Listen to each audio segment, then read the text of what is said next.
Antigo Testamento, o texto de 2 Crônicas, capítulo 26. É muito bom ver alguns irmãos que voltaram de férias e louvado seja o nome do Senhor, ter protegido e guardado todos vocês. Quero convidar a igreja a, neste momento, ler comigo a partir do versículo 1 de 2 Crônicas, capítulo 26. 2 Crônicas 26, assim nos ensina a santa palavra do Senhor.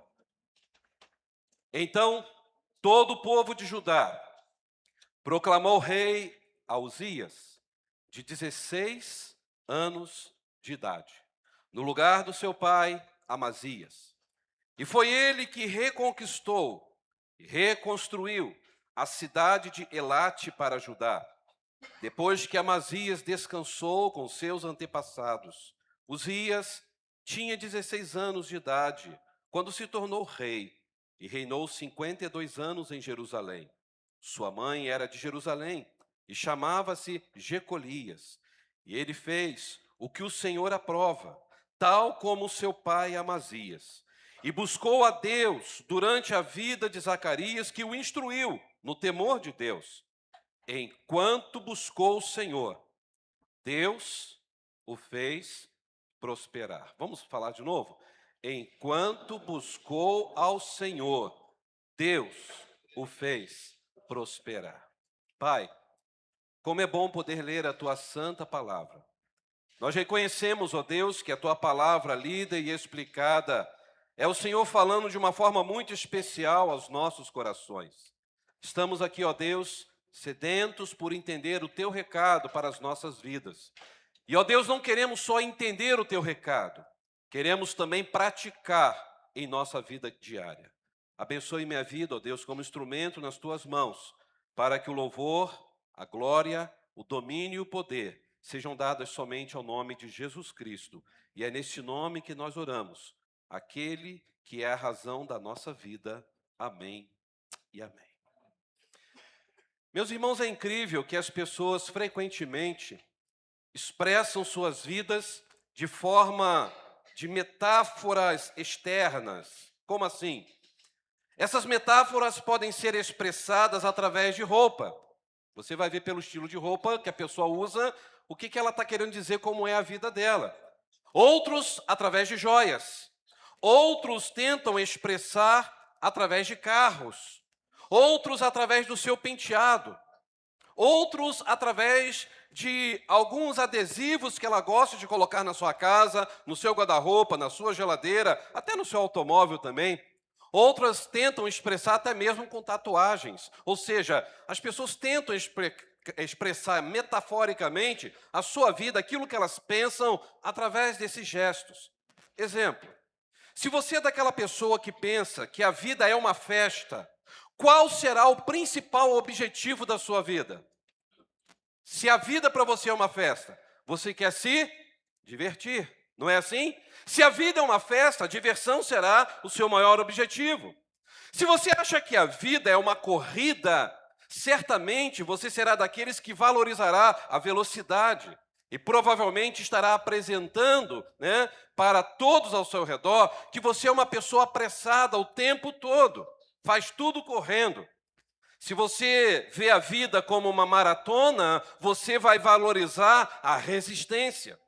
Se você vê a vida como uma batalha, ou talvez como um jogo a se vencer, será para você importante a vitória, custe o que custar. Então, meus irmãos, qual é a visão que nós temos da nossa vida? Qual é a visão que você tem da sua vida hoje? Se eu for perguntar, o que faria você ser a pessoa mais feliz deste mundo nesta manhã? Ah, pastor, se eu conseguir namorar fulano de tal. Conseguir aquele namorado, isso vai ser algo que vai fazer você ser a pessoa mais feliz do mundo. Conseguir aquela namorada, é isso que vai te dar felicidade? Não, pastor, eu vou ser o homem mais feliz do mundo se eu comprar aquele carro dos meus sonhos, aquele Toyota Cross 2026. Carro básico, simples. Não, pastor, eu vou ser a pessoa mais feliz do mundo se eu conseguir casar com aquela pessoa dos meus sonhos. Ah, aí sim eu vou ser a pessoa mais feliz do mundo. Quem sabe Você pode responder, pastor, eu seria a pessoa mais feliz do mundo se o meu cônjuge mudar, se eu ver a minha esposa mudada, ou meu esposo mudado, porque o meu casamento hoje é um pesadelo, e eu quero vê-lo mudado, eu quero vê-la mudada. Talvez isso é o que traz alegria no teu coração. Quem sabe que o que vai trazer alegria ao teu coração nesta manhã é a certeza que você vai comprar aquela casa, a casa dos seus sonhos, aquela casa que tem aquela piscina, mesmo que seja uma caixinha de fósforo, mas é uma piscina. Ah, pastor, aí sim eu vou ser a pessoa mais feliz do mundo. Talvez você vai poder dizer, pastor, eu seria a pessoa mais feliz do mundo se eu fizer aquela viagem incrível, uma viagem que eu tenho sonhado por toda a minha vida realizar. Aí sim, eu seria a pessoa mais feliz do mundo. Será que a sua vida se resumiria nisso hoje? Será que é isso que você tem de visão de vida? Talvez, se isso for realizado hoje, você poderá sair daqui dizendo, pastor, hoje sim eu sou a pessoa mais feliz do mundo. Será que é isso que trará alegria para o seu coração? O texto que nós acabamos de ler nesta manhã, e vamos continuar lendo, fala sobre a vida de um adolescente. Um adolescente que assumiu uma grande responsabilidade no reino de Judá. E o mais interessante é que ele teve a sua vida completamente modificada, exatamente por causa da sua visão sobre a vida e a sua visão sobre Deus. E o nome deste adolescente que reinou sobre Judá era Uzias. E Uzias, em hebraico, tem um significado muito bonito. A minha força vem de Deus. Ou Jeová é a minha força. Esse é o significado do nome Uzias. E a Bíblia diz que ele passou a reinar sobre Judá com apenas 16 anos de idade. Muito inexperiente para tamanha responsabilidade. A pergunta é, como será que foi a vida desse adolescente? Qual a visão de vida ele tinha ao assumir um reinado tão importante? Numa fase em que ele estava descobrindo a vida, numa fase em que ele estava talvez querendo namorar, numa fase em que ele estava talvez pensando em muitas coisas para se fazer e de repente cai sobre ele a responsabilidade do reinado de Judá. Como que ele viveu diante de Deus para lidar com tantas decisões e tantos desafios com tão pouca idade? É sobre isso que eu quero pensar com os irmãos esta manhã. Como podemos celebrar a vida com uma visão segundo o coração de Deus? Como nós podemos celebrar a vida? Não é pecado celebrar a vida, não é pecado curtir a vida, não é pecado ter uma vida alegre, uma vida realizada, uma vida feliz, não. Mas que seja uma vida segundo o coração de Deus. Duas lições apenas eu posso extrair nesta manhã, diante daquilo que Uzias vivenciou. Eu entendo a primeira delas, que para celebrar a vida, tendo uma visão correta, segundo o coração de Deus, é preciso ter uma interdisciplinaridade com as matérias da vida. Você pode falar comigo sem gaguejar? É preciso ter uma interdisciplinaridade com as matérias da vida. Olha o que diz o versículo 3. Uzias tinha 16 anos de idade quando se tornou o quê? Rei. Quantos anos este adolescente vai ter de reinado? 52 anos em Jerusalém. Sua mãe era de Jerusalém, chamava Jecolias. Irmãos, quando eu falo nessa palavra gigante, interdisciplinaridade, é uma palavra muito usada para quem está no meio acadêmico, principalmente como professor, porque por causa da metodologia que se criou na segunda metade do século XX, que até hoje tem sido muito usada nas escolas, que facilitou muito a aprendizagem. O que é algo interdisciplinar? Na verdade, a interdisciplinaridade é aquela ideia de trabalhar as disciplinas, ou seja, utilizar uma disciplina para que ela faça sincronia com outra disciplina e elas tenham harmonia entre si. Ou seja, você vai para uma escola estudar português, matemática, ciência, física, você vai pegar todas essas matérias e fazer com que elas possam se entrelaçar, elas possam ajudar umas às outras. Isso é interdisciplinaridade. E aí eu penso, o que isso tem a ver com a vida? Vejam aqui no caso de Uzias. Uzias, para mim, foi um homem que, mesmo jovem, ele viveu uma vida de forma interdisciplinar. Ou seja, a sua história de vida foi uma vida que teve harmonia com todas as disciplinas da sua vida. Se os irmãos observaram, neste momento aqui do texto da vida dele, até onde nós lemos, Uzias, ele soube ser um jovem temente a Deus. Ou seja, ele foi bem na matéria da vida espiritual. Olha aí no versículo 5, o que diz aí? E buscou a Deus durante a vida de Zacarias, que o instruiu no temor de quem? De Deus. Enquanto buscou o Senhor, Deus o fez prosperar. Então Uzias era temente a Deus. Uzias também soube ser um bom rei, ou seja, ele foi bem na matéria profissional, matéria espiritual, matéria profissional. Mas o texto diz também que ele soube ser um bom líder de guerra, ou seja, ele foi bem na matéria de liderar as forças armadas. Ele era um ótimo estrategista de guerra. Então, olha só as disciplinas que ele tinha na vida dele. Uzias também soube ser um bom administrador, ou seja, ele foi bem na matéria de administração desta grande empresa que era o reino de Judá. Dá para vocês verem, então, quantas coisas Uzias fazia, como que era ele um homem com uma vida interdisciplinar. Aonde você vê isso no texto, pastor? Sobre ele sendo um homem bem administrador, um homem bem na área que era estrategista de guerra. Versículo 6, que nós não lemos, o texto continua dizendo comigo. Vamos ler? Ele saiu à guerra. Contra quem? Os filisteus. O que ele fez? Derrubou os muros de Gate, de Jabne e de Asdod. Depois o que ele fez? Reconstruiu cidades próximo a Asdod, em outros lugares do território filisteu. Isso aqui é a faixa de Gaza, que nós conhecemos hoje. Ou seja, ele vai guerrear, ele vence, ele destrói, ele reconstrói. Ou seja, ele sabe administrar muito bem uma guerra e administrar o caixa da nação. E diz o versículo 7, Deus fez o que com ele? O ajudou contra os filisteus, contra os árabes, que viviam em Gur-Baal e contra os meunitas. Ou seja, diante de todos os outros exércitos, ele era bem sucedido, porque Deus o ajudava. Ou seja, a espiritualidade, a visão dele de guerra, um bom administrador. Então tudo isso estava funcionando perfeitamente na vida deste jovem. E diz o verso 8, que os amonitas pagavam tributos a quem? A Uzias. E a sua fama estendeu-se até a fronteira do Egito, porque havia se tornado muito poderoso. Isso mostra que financeiramente ele soube ser um bom administrador. Meus irmãos, quando eu olho a história de Uzias, eu vejo que ele deixou um legado do que é saber lidar com a interdisciplinaridade da vida, mesmo começando tão jovem. Com 16 anos de idade, ele já era um homem abençoado por Deus, temente a Deus e interdisciplinar. E a pergunta que temos que responder nesta manhã é: por que ele, tão jovem, foi tão interdisciplinar com as matérias da vida? Porque a matéria mais importante, ele estava bem.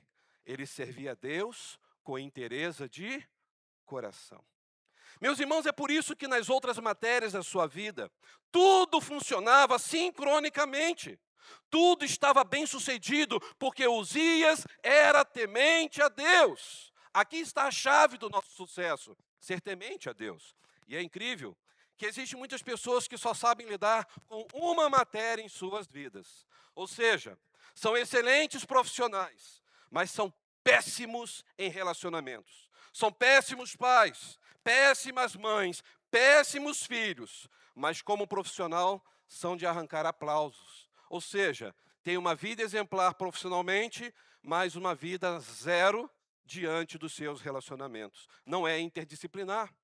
Existem pessoas que eu conheço também que são organizadas demais com a vida profissional. Tudo flui bonitinho, tudo está no lugar. Sabe administrar, que é uma beleza a sua vida profissional. Mas são completamente, extremamente desorganizados em sua vida familiar. São desorganizados em sua vida relacional. São desorganizados diante da sua vida conjugal. não conseguem administrar seus relacionamentos, principalmente quando estão conturbados, mas são pessoas excelentes para a organização lá fora. Você conhece gente assim? Existem pessoas também que são corajosas. Corajosas para encarar a vida, corajosas para trabalhar, corajosas para conseguir lidar com o dia a dia, com as adversidades, mas são medrosas, medrosas diante da luta interior, medrosas diante do trauma, das decepções, diante das mágoas, diante das frustrações que sofreu e não conseguem vencer, ter coragem para lidar com essas dificuldades. Existem pessoas que são super agitadas, pessoas alegres. Você conhece gente assim? E aí, pessoal, bom dia, graça e paz, como estão as coisas? Ela já chega alegrando a vida de todo mundo. Ela é alegre com os amigos, alegre com o trabalho, alegre na vizinhança, mas quando chega em casa, é uma frieza só. Conhece gente assim? Mas o pior, ela é alegre, ela é agitada, é enérgica com todos lá fora. Em casa é fria e com a sua fé mais fria ainda. Isso é sério. Existem pessoas que conhecem muito uma página de relacionamento da internet, mas são péssimas em olhar olho no olho de uma pessoa. São péssimas para conversar com aquela pessoa que você precisa ter aquela conversa difícil. Mas você na internet, você é fera, usa palavras maravilhosas, mas pessoalmente você é um desastre. Meus irmãos, é assim, essa interdisciplinaridade com as matérias da vida está sendo prejudicada. A pessoa só se preocupa com uma área da sua vida, ela só sabe lidar com uma matéria da vida, mas ela não consegue lidar com outras áreas da sua vida. Lembram de Davi? Um excelente rei, um homem estrategista de guerra também. Davi, a Bíblia chamou ele, porque Deus tinha falado isso, né? De um homem segundo o coração de Deus. Era um homem bem na espiritualidade, um homem que amava a Deus. Era um homem que sabia lidar com o reino, lidar com política. Mas ele era péssimo na sua família, péssimo marido, péssimo pai. A sua relação familiar foi um desastre, a vida de Davi. Ou seja, ele não conseguiu ter essa interdisciplinaridade que Uzias teve até aqui, neste momento da sua história. Meus irmãos, como que nós temos lidado com essa interdisciplinaridade na nossa vida? Será que nós temos sido bons numa matéria da vida e péssimos em outras matérias? Eu não quero dizer que você tem que ser profissional, ser eletricista, trabalhar talvez como pedreiro, ser pintor. Não, eu estou dizendo na arte de fazer aquilo que você deve fazer, e eu também.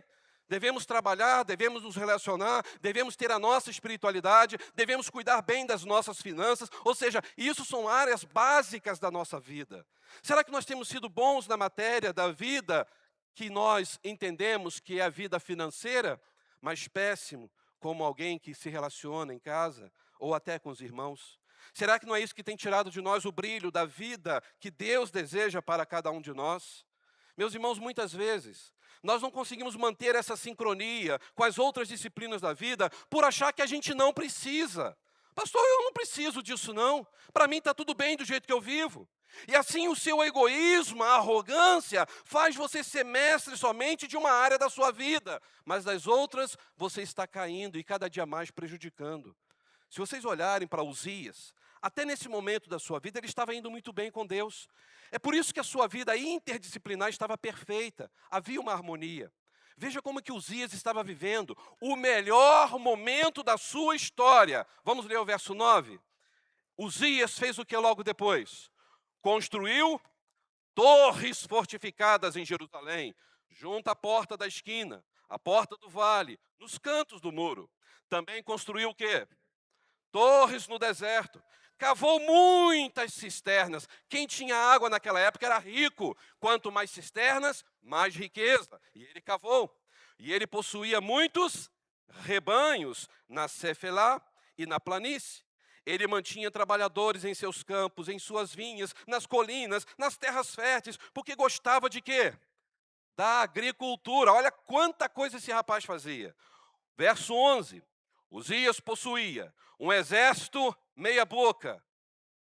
Ah, não, bem preparado, organizado em divisões. Olha como o camarada era organizado, planejador, de acordo com o número dos soldados convocados pelo secretário Jeiel, pelo oficial Maséias, sob o comando de Hananias, um dos oficiais do rei.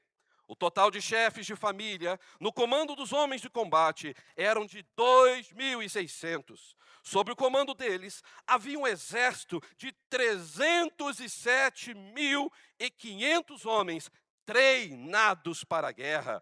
Uma força poderosíssima que apoiava o rei contra seus inimigos. E Uzias providenciou escudos, lanças, capacetes, couraças, arcos, atiradeiras de pedra para todo o exército. Ou seja, ele investiu pesado no seu exército.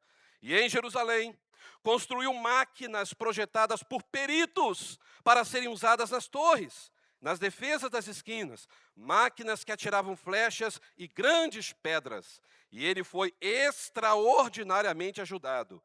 E assim tornou-se muito poderoso. E automaticamente, o que acontece com uma pessoa muito poderosa? A sua fama espalhou-se para longe. Meus irmãos, aqui está o resultado da administração desta vida interdisciplinar de Uzias. O resultado foi o quê? Uma vida de sucesso. Há um filme que eu sempre acho interessante, a sua história, é De Repente 30. Alguém já viu? Alguém já viu? Pode levantar a mão, não é pecado ter visto o filme não, né? E aí você vê lá a Dina, né? Que é a principal da história, está indignada porque ela é uma menina feiosa, aquela adolescente em formação que acha que deveria ser uma Angelina Jolie, e de repente ela está ali e ela vai para aquele local frustrada com tudo, com todos, com ela mesma, e fica batendo a cabeça numa casinha que ela tinha ganhado do seu amigo, que ela tinha desprezado, né? Ah, o 30 é a idade do sucesso. Aí os irmãos já conhecem, vou dar spoiler não, né? Ela chegou aos 30 anos, bem-sucedida, numa revista bem-sucedida, e aí vocês vão ver a história que ela vai descobrir no final o quê? Que ela era feliz aos 13 anos, que ela tinha que viver aquelas fases da vida dela, ela tinha que aproveitar, e ela voltou, e aí claro que ela fez o que era correto. As pessoas às vezes têm uma ideia de que sucesso é simplesmente conquistar muitas coisas. Uzias até aqui estava vivendo o melhor momento da sua história. Há pessoas que eu converso que a pessoa fala, não, pastor, está tudo bem. Graças a Deus minha família está bem, meu casamento está bem, minhas finanças estão bem, eu estou bem com Deus. Aí eu começo a ficar preocupado. Sabe por quê? Porque uma pessoa que fala que está tudo bem, tem alguma coisa errada. Porque é quase impossível alguém ser assim, interdisciplinar. Porque nós sabemos que temos falhas. E quando a pessoa começa a falar muito que ela está bem com Deus, eu me preocupo mais ainda. Porque quem está bem com Deus não fala, vive. É muito fácil falar que você está bem com Deus, mas você tem que provar isso na prática, no dia a dia. E eu fico pensando, será que nós queremos ter também uma vida de sucesso? E se nós queremos ter esta vida de sucesso, nós estamos prontos a pagar o preço para ter esta vida de sucesso?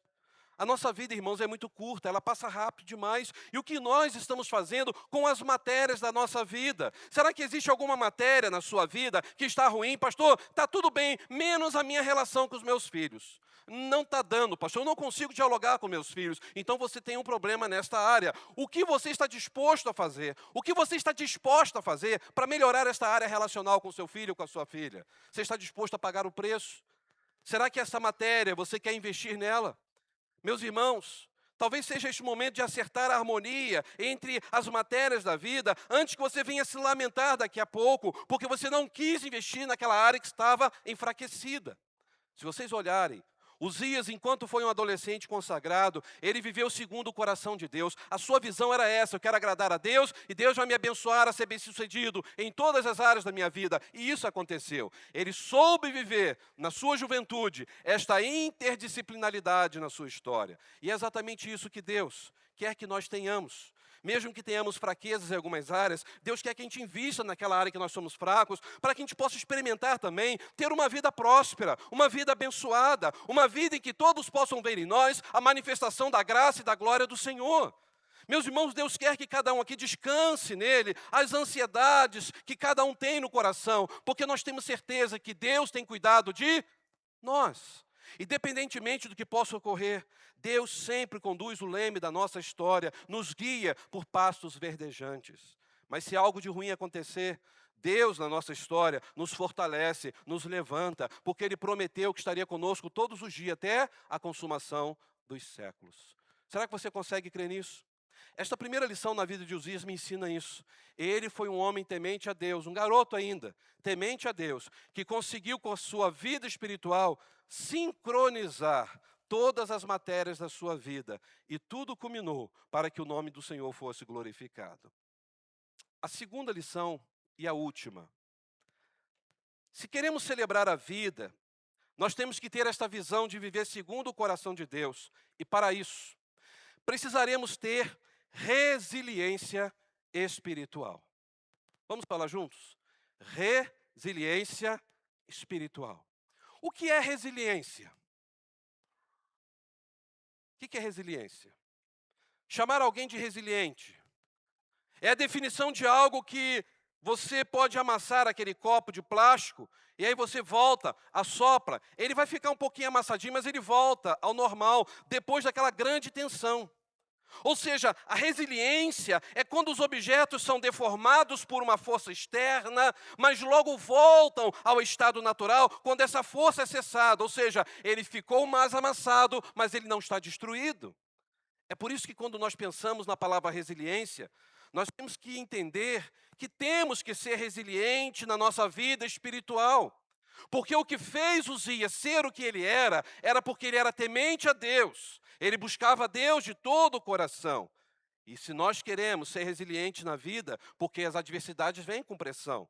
As adversidades vêm e nos dão um tombo, mas nós somos resilientes na fé e nós então conseguimos voltar, mesmo amassado, mesmo arranhado, mas Deus nos põe de pé e Deus nos fortalecerá.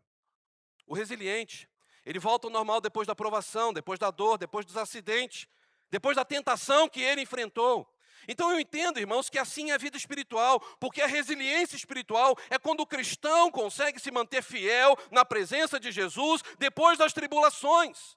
O crente vê tudo o que está acontecendo ao redor, atraindo, trazendo o desejo dele fazer aquilo, e ele vai dizer, não, eu não vou fazer. E por dizer não, ele sofre consequências, as coisas vêm sobre a vida dele como uma avalanche, e ele assim mesmo continua firmado no Senhor. Deus então o levanta, Deus o restaura, Deus o põe de pé. Deus é aquele especialista em fazer nova todas as coisas. Louvado seja o nome do Senhor. E o crente que é resiliente, ele vai estar sempre de pé, como o apóstolo Paulo ficava. Se você olhar Filipenses 4, 12 e 13, olha a provação que Paulo passou, olha quanta pressão Paulo teve na vida dele. Filipenses 4 diz o que no versículo 12? Eu sei estar batido, eu sei também ter abundância, mas em toda maneira, em todas as coisas, eu estou instruído, tanto a ter fartura, como a passar fome, tanto a ter abundância, como a padecer necessidade. E aí ele fecha de forma incrível o verso 13. Eu posso passar por todas essas coisas naquele que me fortalece. Eu posso passar todas essas provações em Jesus Cristo que me fortalece. Isto é resiliência espiritual. Só que agora com Uzias, infelizmente, o sucesso que ele tinha na disciplina chamada espiritualidade acabou falhando e caindo por terra. Uzias não foi aprovado na questão de resiliência espiritual. Estava bem, mas não vigiou. Porque o que vai acontecer com Uzias agora é que o orgulho destruiu a sua capacidade interdisciplinar com a espiritualidade. Meus irmãos, ele não foi resiliente nesta matéria de submissão à lei de Deus, porque o orgulho encheu o seu coração, e de um homem fiel, ele passou a ser um homem infiel. Veja a partir do verso 16 o que vai dizer o texto. Entretanto, depois que Uzias se tornou poderoso, o que aconteceu com ele? Seu orgulho provocou a sua queda. Vamos falar juntos? O seu orgulho provocou a sua queda. Ele foi infiel ao Senhor, o seu Deus. Como que ele foi infiel, pastor? Ele teve uma vida imoral. O que ele fez? Ele entrou no templo do Senhor para queimar incenso no altar do incenso. Irmãos, Uzias jamais poderia ter feito aquilo. Sabe o que Uzias estava fazendo aqui? Ele quis tomar o lugar dos sacerdotes de Deus. Ele quis ser melhor que os sacerdotes do Senhor, que Deus colocou no templo. Ele já não estava tão bem na vida, tão poderoso, tão bem sucedido. Por que ele quis se meter na espiritualidade do templo? Meus irmãos, ele se sentia tão bem espiritualmente, que ele pensou, não tenho necessidade de ter um sacerdote para me orientar nas decisões espirituais, não. Eu vou fazer do meu jeito, eu vou fazer um culto da forma que eu quero. E assim, ele quis usar a sua religião, a sua fé num Deus poderoso, no lugar do sacerdote, agindo como ele queria. Ou seja, ele tomou o lugar do pastor que Deus tinha levantado no templo, para mostrar para todos que ele poderia ser melhor que o pastor do templo. Ele foi arrogante, irmãos, em achar que era o mais bem preparado para ser o líder espiritual também. Vocês conseguem ver isso? Ele confundiu, irmãos, vocação e chamado com dedicação à obra de Deus. E eu quero dizer à igreja, nem todas as pessoas dedicadas na obra de Deus têm chamado ministerial. Tem gente que confunde dedicação na obra de Deus com chamado. Não, chamado é uma coisa muito específica. Chamado é uma coisa do Espírito Santo de Deus. Você pode ser um bom líder, você pode ser alguém inteligente, você pode ser alguém disponível para servir a igreja. Mas se você não é chamado, não adianta insistir, não pode colocar a mão naquilo que é sagrado, porque nem todos têm, na interdisciplinaridade da sua vida, a disciplina do ministério pastoral. É Deus que levanta líderes na igreja para conduzir o rebanho. Isso é obra do Espírito Santo. Isso não é ação de homens. Isso não é ação de faculdades teológicas. Hoje, muitas pessoas podem fazer teologia. Graças a Deus por isso, eu acho maravilhoso. Mas não quer dizer que ela está fazendo teologia, que ela vai ser pastor. Meus irmãos, eu vejo isso em nossos dias, porque muitas pessoas vão fazer teologia e não têm o chamado de Deus. Acham que são chamados, mas não são. E aí acabam tendo fogo na mente, conhecimento teológico, mas gelo no coração. Adianta alguma coisa? E aí banalizam a espiritualidade, banalizam aquilo que Deus preparou para o povo na liturgia, no culto. E Uzias fez isso, irmãos. Olha, Uzias estava se sentindo tão bem em relação ao seu poder como rei, que ele quebrou a interdisciplinaridade da sua vida, porque ele não foi resiliente na vida espiritual. Ele quis tomar o lugar dos verdadeiros sacerdotes de Deus. Irmãos, faltava sacerdote em Judá? Não! Diferente do que aconteceu com Davi quando comeu o pão da proposição. Na verdade, Uzias, ele se sentiu tão bem, tão feliz, tão capacitado, que ele acabou tomando o lugar que não era dele. E aí, irmãos, ele tomou uma decisão sem consultar a Deus. Ele deixou a fé. Ele passou a agir com irresponsabilidade diante da obra de Deus. E sabe que eu fico impressionado? Que Uzias, ele conhecia Deus desde os 16 anos de idade. Uzias, ele achou que por isso ele tinha uma espiritualidade elevada até acima dos sacerdotes do templo. E ao invés de olhar para o fim das pessoas do passado que tentaram brincar com Deus, ele preferiu agir exatamente como aquelas pessoas. Olha o que Uzias fez. Verso 17, vamos ler? O sumo sacerdote Azarias e outros, quanto? 80 corajosos sacerdotes. Então tinha muito sacerdote que não faltava. Foram atrás dele. E eles o enfrentaram e disseram o quê? Não é certo que você, Uzias, queime incenso ao Senhor. Isto é tarefa dos sacerdotes, os descendentes de Arão, consagrados para queimar incenso. Saia do santuário, porque você foi infiel e não será honrado por Deus, o Senhor. Uzias, ele estava com o que na mão? O incensário, sai na fumacinha. Pronto para colocar ali, né? O incenso e queimar incenso diante de Deus. Diz o texto que ele fez o quê? Meu Deus, que besteira que eu fiz! Senhor, como posso ter feito uma coisa dessa? Quem sou eu, Senhor, para passar por cima até mesmo de ti, que levantou esses sacerdotes? Foi isso que Uzias fez. Antes ele era o quê? Poderoso, famoso, todo mundo o aplaudiu. Você é o cara. Você é bem sucedido. Agora o que acontece? Ele olha para aqueles mais de 80 sacerdotes do Senhor. Irritou-se, indignou-se contra o sacerdote. E o que aconteceu com Uzias? Na mesma hora, na presença deles, diante do altar do incenso no templo do Senhor, surgiu o que na sua testa? Lepra. Quando o sumo sacerdote Azarias e todos os outros sacerdotes viram a lepra, fizeram o que com Uzias? Expulsaram-no imediatamente do templo. Na verdade, ele mesmo ficou ansioso para sair, porque o Senhor o havia ferido. Uzias viu que ele fez besteira. Uzias viu o quanto ele foi arrogante e orgulhoso. Uzias viu que ele quebrou a sua interdisciplinaridade da vida, da base, que era a coisa mais importante diante de todas as disciplinas, a sua intimidade com Deus. E mais, ele sabia que um leproso jamais poderia estar no templo. E quem dava o aval para o leproso, se ele estava curado ou não? Os sacerdotes. E os sacerdotes falavam, você pode ser rei, pode ter sido poderoso, mas agora aqui diante de Deus, você tem que ir embora daqui, vai para o leprosário. Mas porque ele tinha dinheiro, era rei, o que vai acontecer com ele? Verso 21 diz assim, o rei Uzias sofreu de lepra até o dia em que morreu. Durante todo esse tempo, morou numa casa separada, ou seja, era um tipo leprosário meio sofisticado para rico, né? Porque os leprosos iam para cavernas, ficavam lá jogados até a morte. E diz o texto que ali ele ficou excluído do templo do Senhor, nunca mais pôde adorar a Deus no templo. Seu filho Jotão tomava conta do palácio e governava o povo. Os demais acontecimentos do reinado de Uzias, do início ao fim, foram registrados por quem? Profeta. Quem era o profeta Isaías? Amigo íntimo do rei Uzias.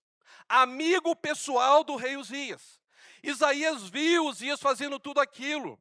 Vocês conseguem imaginar ele tendo um amigo como sacerdote, talvez por ser tanto amigo do pastor, achava que ele poderia dar a ideia para o pastor e falar, não, eu sei o que é melhor espiritualmente para a nação de Judá. E aí o que vai acontecer? Se você ler Isaías do capítulo 1 ao capítulo 6, você vai ver Isaías falando para o povo, e aí você vai ver essa relação nesse governo do rei Uzias. Mas no capítulo 6 de Isaías, o que diz o texto? No ano em que morreu o rei Uzias, eu vi o Senhor assentado no alto sublime trono. Então, o profeta teve um encontro especial com Deus no templo, porque foi no ano em que morreu o seu grande amigo, o rei Uzias. E morreu por quê? Porque ele teve um coração orgulhoso e arrogante. Diz o verso 23, Uzias descansou com seus antepassados, foi sepultado perto deles, num cemitério que pertencia aos reis, pois o povo dizia, ele tinha lepra, e seu filho Jotão foi o seu sucessor, ou seja, ele não teve o privilégio nem de ser sepultado junto com os seus familiares, ele foi sepultado próximo aos seus familiares. Irmãos, Uzias deixou a matéria da espiritualidade de lado, ele pagou um alto preço. As pessoas às vezes, pastor, é época de carnaval, mas qual é o problema ir lá e ver lá um desfile de carnaval? Isso é cultural, isso é cultural. Incentivo à carnalidade, à imoralidade sexual, isso é cultural, isso é demoníaco. Isso leva as pessoas a terem o quê? Prazeres da carne. A pessoa vai para um sambódromo para ser cheia do Espírito Santo? Ah, Deus, eu estou vindo aqui porque aqui eu vou me encher da tua presença. Irmãos, isso são falácias. Se o crente sabe que ele precisa ser cheio do Espírito Santo, ele precisa ler a palavra, ele precisa orar, jejuar, buscar a presença de Deus. Ah, mas todo mundo faz porque eu não faço. Você não é todo mundo, você foi lavado e remido pelo sangue do Cordeiro. Você é alguém escolhido por Deus.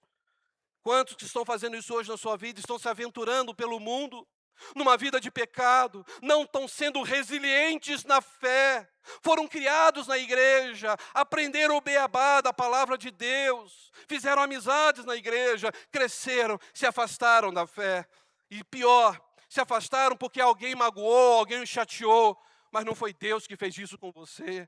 E você não foi bem na matéria de relacionamento, ficou magoado e se afastou da igreja de Cristo e do Cristo da igreja. Não foram resilientes espiritualmente falando.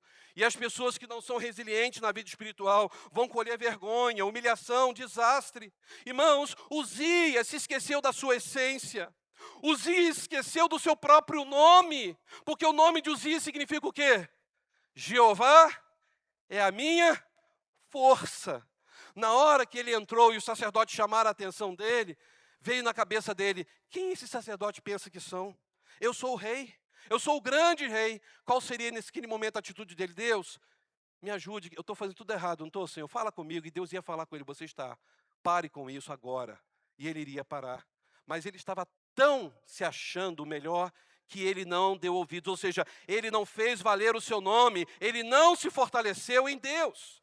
Ele se achava muito forte para poder tomar o lugar dos escolhidos de Deus. Irmãos, isso é um perigo, quando eu disse agora há pouco. A pessoa quando fala que está muito bem espiritualmente, eu tremo diante de Deus quando alguém fala isso. Pastor, você não deveria ficar feliz? Eu não fico feliz. Porque quando a pessoa está bem com Deus, o testemunho dela, a vida dela fala mais alto. Palavras são bonitas. Eu posso falar que li a Bíblia 49 vezes. Posso falar que eu oro todo dia. Falácias. Mas agora, o que toda essa leitura da Bíblia fez no meu testemunho? No tratar da esposa, no tratar do esposo, no tratar com os filhos, no tratar com os pais, no tratar com os próximos. Ou seja, como as pessoas nos conhecem. Com pessoas arrogantes ou amáveis, cheias do Espírito Santo de Deus. Meus irmãos, o grande problema de Uzias, que ele começou a se achar tão espiritual, que ele se achou melhor que os sacerdotes que Deus escolheu. A sua arrogância foi a sua ruína. A sua arrogância sentenciou a sua morte. A pergunta que eu faço aos irmãos, o que nós estamos plantando na nossa vida agora, nesta manhã? Restauração ou destruição? Aquilo que acabamos de falar com alguma pessoa, vai trazer restauração ou vai trazer destruição? Será que nós estamos semeando paz com todos ao nosso redor ou confusão? Será que nós estamos semeando intimidade com Deus ou afastamento de Deus? Será que nós estamos tendo uma vida de fidelidade na leitura bíblica ou a Bíblia nem entra na nossa prioridade durante a semana? A gente não tem tempo mais para isso. Será que nós temos sido submissos ao líder espiritual ou temos falas contra o nosso líder espiritual? Estamos honrando nossos pais ou estamos desobedecendo os nossos pais? Estamos vivendo segundo o coração de Deus ou estamos vivendo segundo a ação do mal? Meus irmãos, isso aqui me fez lembrar de uma história que me chamou muita atenção alguns anos atrás, quando eu li essa história, diante daquilo que nós fazemos na nossa vida. Diz a história que um certo dia, uma senhora ligou desesperada para o corpo de bombeiro e ela chamou o corpo de bombeiro da sua cidade para vir correndo que a sua casa estava pegando fogo. E ela estava desesperada porque a sua casa era uma casa recém-reformada. E como a distância da sede do corpo de bombeiro era considerável, quando os bombeiros chegaram na frente da casa dela, só havia restado umas 2, 3 paredes, um amontoado de madeira queimada e muita fumaça. Aquela mulher estava irritada, no âmago do seu desespero, chorando muito, fora da sua razão. Ela disse: toda a minha vida estava nesta casa, meus sonhos estão aqui nesta casa, meus projetos estão aqui, até minha saúde. Trabalhei muito para ver esta casa hoje virando pó. E por culpa de quem? Culpa de vocês, bombeiros, incompetentes. Vocês, bombeiros, não têm coração. Vocês demoraram uma vida para chegar aqui. Eu imagino ficaram conversando a viagem toda, ao invés de vir correndo para me socorrer. Vocês são os maiores culpados por não ter sobrado nada da minha casa, dos meus sonhos, aqui na nossa frente. Naquele exato momento que ela estava ainda ali, irritada, um homem se aproximou daquela amargurada e triste senhora e disse: aqui, a senhora está lembrada de mim? Tô lembrado sim. Eu sou o eletricista que fez a instalação da sua casa, lembra? Lembro. A senhora lembra quando eu disse que os fios que a senhora comprou são de péssimas qualidades? Que esses fios correriam risco de pegar fogo e a senhora brigou comigo? Lembro. Então, eu não instalei, a senhora mandou instalar. E agora o que aconteceu? A senhora preferiu economizar R$1.000 e agora perdeu mais de R$300.000 numa casa. A culpa não é do bombeiro, não. A culpa é da senhora. A senhora que simplesmente não teve capacidade de fazer o melhor para a sua casa não pegar fogo. Aquela mulher se calou naquele momento, abaixou a cabeça e reconheceu que ela tinha errado. Sabe qual é o problema? Às vezes a gente não reconhece que nós erramos. Às vezes nós não queremos reconhecer que a culpa é nossa, nós que não investimos na nossa vida. Qual é o fim que desejamos para a nossa história? Qual é o fim que desejamos para a nossa descendência? Qual é o fim que queremos para o nosso ministério? Qual é o fim que queremos para a igreja? Qual é o fim que queremos para o casamento, para a profissão que temos? Qual é o fim que esperamos para a nossa eternidade? Estamos todos convictos da nossa fé em Jesus Cristo.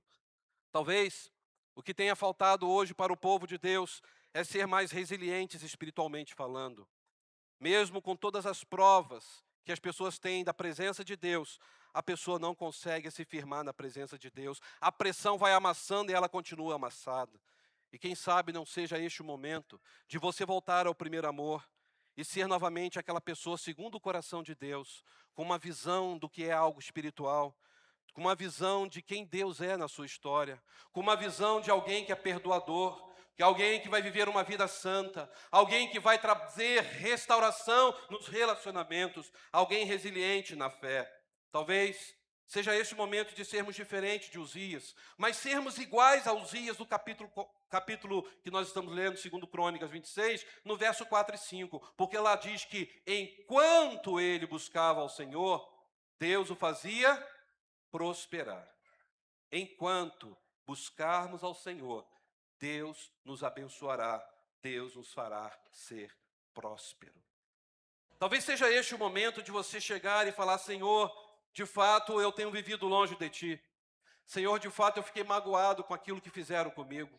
De fato, ó Deus, eu desanimei de me envolver na Tua obra por causa disso, disso e daquilo. Mas eu entendo, Senhor, que a Tua obra é composta de pessoas que falham também, pessoas que estão lutando para ter uma resiliência espiritual. E eu quero, Senhor, perdoar. Eu quero ser instrumento nas Tuas mãos. Eu quero que o Teu nome seja honrado e glorificado através da minha vida. Eu quero ser igual a Uzias no início da sua vida, mas eu quero ser muito diferente de Uzias no final da sua vida. Ele reinou 52 anos em Judá, e no final da sua vida podia ter fechado com chave de ouro. Ele foi arrogante, orgulhoso, ele se afastou de Deus. Deus trouxe cada um aqui nesta manhã para que a gente possa entender isso. Não adianta continuar vivendo uma vida com mágoas no coração. Se você está aqui na casa de Deus, essa mágoa vai continuar crescendo e pode necrosar os seus sentimentos. É preciso perdoar agora. Não adianta você querer vir à igreja só de corpo presente. Você precisa entregar a sua vida de corpo e alma e dizer: Senhor, mude a minha história, mude a minha vida. Eu quero ser um instrumento de honra nas Tuas mãos. Eu quero ser, ó Deus, um porta-voz da reconciliação. Eu quero ser, Senhor, um vaso novo nas Tuas mãos. Eu quero ser um marido melhor na minha casa. Eu quero ser uma esposa melhor na minha casa, um filho, uma filha. Eu quero ser pai segundo o Teu coração. Eu quero ser uma mãe segundo o Teu coração. Eu quero ser um irmão em Cristo segundo o Teu coração. Eu quero fazer a Tua vontade e não a minha vontade. Eu quero convidar você a fechar os seus olhos, a pensar um pouco na história de Uzias. Eu quero convidar você a pensar em tudo aquilo que ele vivenciou, prosperou. Foi um homem aplaudido pelo mundo inteiro naquela época. Um homem que era interdisciplinar com as matérias da vida. Um homem inteligente, planejador, organizado. Mas que quando ele cresceu, quando ele estava tão bem sucedido, o orgulho tomou conta do teu coração. Peça a Deus esta manhã: Deus, retire esse orgulho que está enraizando meu coração. Diga para o Senhor: Senhor, eu não sou melhor do que ninguém. Não é porque eu tenho uma profissão melhor, um emprego melhor, uma casa melhor, um carro melhor, que eu sou melhor do que os outros. Diga para o Senhor: Senhor, eu sou pó, e ao pó eu vou voltar. Mas que tudo isso que eu conquistei até hoje, ó Deus, seja para a glória do Teu nome, porque foi o Senhor quem me deu. E seja, Senhor, para que as pessoas conheçam a Ti, através das conquistas que eu tive na minha vida. Consagre a Deus a sua vida. Consagre a Deus os seus sonhos. Consagre a Deus os seus projetos de vida. Não comece a achar que você sabe mais do que os outros. Diga para Deus: Senhor, eu quero ser fiel a Ti em todas as matérias da minha vida. E eu quero ser sempre resiliente na minha fé. Eu não quero ter uma espiritualidade fraca, uma espiritualidade que pode ser partida e jogada por terra. Eu quero ter uma espiritualidade resiliente. E mesmo que venham as pressões, eu creio que a Tua mão está sobre a minha vida. É o Senhor que vai me pôr de pé novamente. Eu convido a igreja a ficar em pé nesse momento, em nome de Jesus. Eu não quero demorar neste apelo, mas eu preciso fazer. Eu não sei como você se sente nesta manhã.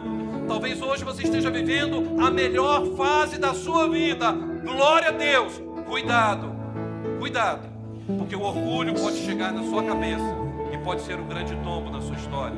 Consagre-se ao Senhor mais agora que você está prosperando. Talvez você esteja vivendo a pior fase da sua vida. Momentos de perdas. Momentos em que você foi magoado, machucado, ridicularizado. Momento em que seus filhos se deixaram realmente com muita vergonha, constrangidos. Você está decepcionado com aquilo que eles fizeram com você. Este é o momento exato de você experimentar a resiliência na sua espiritualidade. Olhe para o Senhor, confie em Deus, porque enquanto nós buscarmos a força no Senhor, Deus nos fará prosperar, Deus nos porá de pé, Deus vai nos restaurar. Se você deseja fazer isso agora e dizer: Pai, aqui eu estou, eu venho aqui no teu altar, pedir ao Senhor, ajude-me, Senhor. Você pode sair do seu lugar e vir aqui à frente e dizer ao Pai: aqui estou, porque eu preciso de Ti. Você pode vir aqui à frente e dizer: Pai, aqui estou, com todas as minhas conquistas, mas estou consagrando a Ti, porque Tu és o Senhor dessas conquistas. Talvez você precise dizer: Pai, eu quero ser um marido melhor na interdisciplinaridade da vida da minha família. Uma esposa melhor na interdisciplinaridade da minha família. Deus pode mudar a história da sua vida agora, nesse momento, assim como Ele mudou a vida de muitas pessoas. Então venha aqui à frente, coloque sua vida e diga: Pai, eu preciso de Ti. Eu quero viver segundo o Teu coração. Senhor, eu não quero dar um passo sequer se a Tua mão não estiver me conduzindo. Se você quer pedir perdão ao Senhor, peça perdão, diga: Pai, eu peço perdão pelos meus erros, pelas minhas falhas. Eu entrego a minha vida a Ti, Senhor. Mas faça, meu Deus, um vaso novo, um vaso de honra para a glória do Teu nome. Pode vir. Deus conhece a sua vida. Venha, em nome de Jesus. O Senhor conhece a sua história. O Senhor conhece as mágoas do teu coração. Venha, não tenha vergonha não. O Senhor está aqui. Ele tem poder de pôr você de pé. Você crê nisso? Ele te perdoa. Ele te restaura. O Senhor é o nosso guarda fiel.